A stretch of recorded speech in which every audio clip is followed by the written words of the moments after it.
It's been a bit of a blue day already for football. Well, especially if the response from fans to the first new penalty card to be introduced into the game in 54 years is anything to go by. The move is going to be announced by IFAB as part of sin bin protocols. So what we'll see players removed from the field for 10 minutes if they commit a cynical foul or show dissent towards a match official. It has been in the lower leagues trialling for quite some time already. And last night, FIFA very quick to deny reports that this is going to come into elite football as early as next season and that trials would be limited to testing at a lower level, which was a little bit odd because that's what they've been doing already. Danny Murphy spoke to us earlier in the week and he said whatever happens, sin bins just won't work.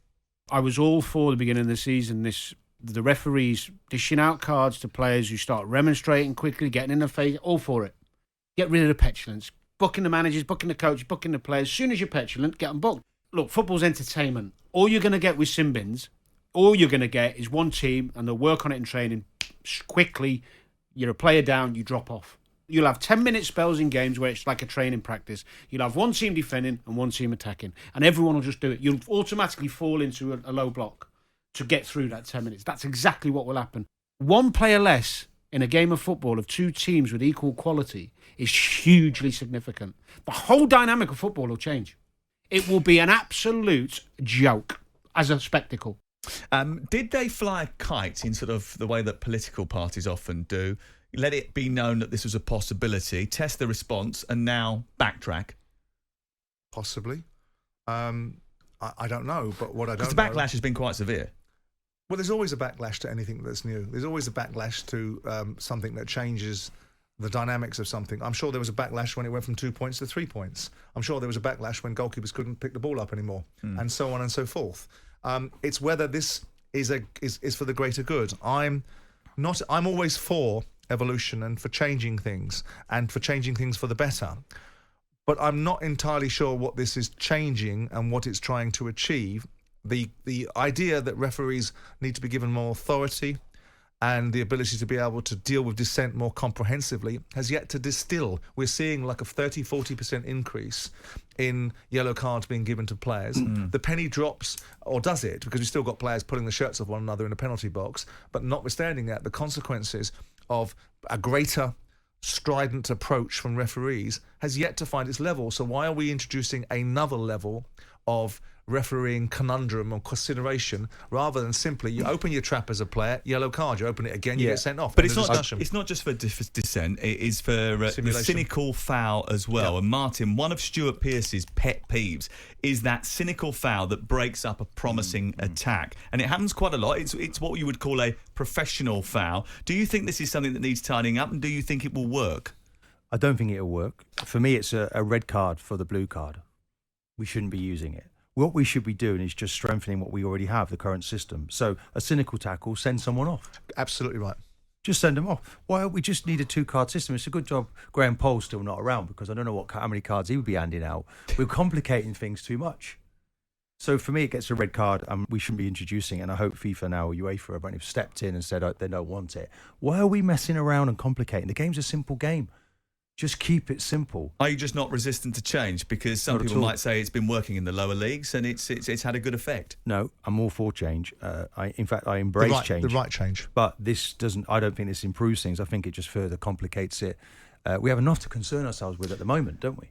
We're going to hear from a director of a club who has been involved in games with blue cards in the not-too-distant future. But we talk about the backlash. Even the UEFA president saying yesterday that it's not football anymore. You've heard Danny Murphy. The backlash from fans has been evident.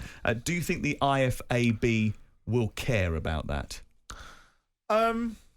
Look, the stakeholders in the game, for want of a much overused expression, are supposed to be the intellectual capital alongside the rule makers. So they should work hand in glove. You should have, as Martin often refers to, intellectual capital that comes from the playing side, that comes from the officiating side, that comes from the governing side, that comes from the controlling side. And out of that, whilst you don't want paralysis by analysis, you should have a democratic approach to a point where the intelligence behind it considers all the various manifestations of the challenges, like you just alluded to, the professional foul, and that being accepted and priced in, take one for the team mentality. If it's a concern, then consequence it on a greater level and then take the concern away, because then all of a sudden players will be making decisions that have a consequence. Because the big argument is a player goes through him a lot in 2 minutes to go, someone taps him, pulls him down, gets a yellow card, the game's been affected for the offensive side but not really for the defensive one. So in that instance, as Martin quite rightly says, then up the consequence. Well, the consequence is there. If you're the last man and you bring someone down who's going through on goal, it's a red card offence. So that level of consequence is there. This is for mouthing off at a referee. This is for simulation. This is for those promising breaks on the halfway line where there is cover. I mean, I'm assuming it's 2 blues is a red. Two blues is a red. And a blue and a yellow is a red. But it's kind of like, it's just too complicated. I mean, it's ridiculous. I always thought blue and yellow were green anyway. Yeah. Here's Eddie Howe. He's been speaking about it this morning. Yeah, I'm not a big fan, to be honest. I think that's what yellow cards are for. I think the current system works well. It's just got to be applied right. I think adding a blue card would just add more confusion, just in my opinion. So I'm against it. Yeah, very much on the same lines as Simon. So in which case, are the IFAB out of touch with the game? The constant rewriting of the law, the poor VAR protocol? No, it's their job to run a flag up, right? And to look at it and to look to evolve the game, to overcome the challenges, to see if these are feasible and viable alternatives to what exists. And if the consensus, not the rabid response from the naysayers that automatically have a default setting, you know, I'm not going to change my mind because I have my own view. And that's the end of the discussion.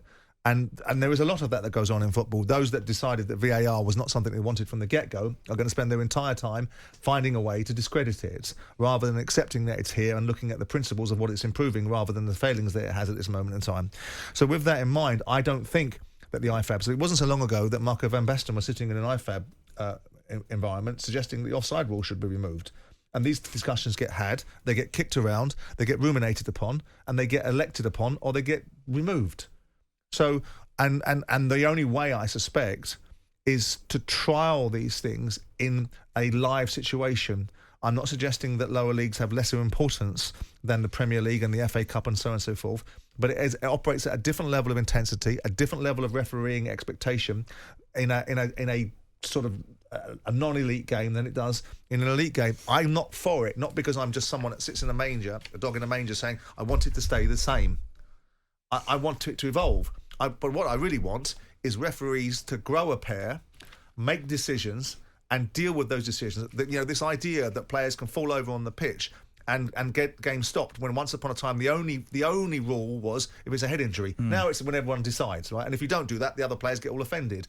It's about refereeing. It's about referees establishing the authority on the pitch. If they want rid of dissent, and they want rid of simulation, and they want rid of professional fouls in certain parts of the pitch that are considered to be part of football folklore, taking one for the team, then mete out the consequences that you feel is appropriate by having the authority and the confidence to do it. That's a cultural thing, not a rule thing. 03717 22 3344. You can text us 81089 if you want to have your say on it. Is this an example of where you have to differentiate between the professional and elite game and the grassroots game? I hope not. I think we want to try and keep it the same throughout. I mean, obviously VAR has seen to that. We don't quite have that anymore, do we?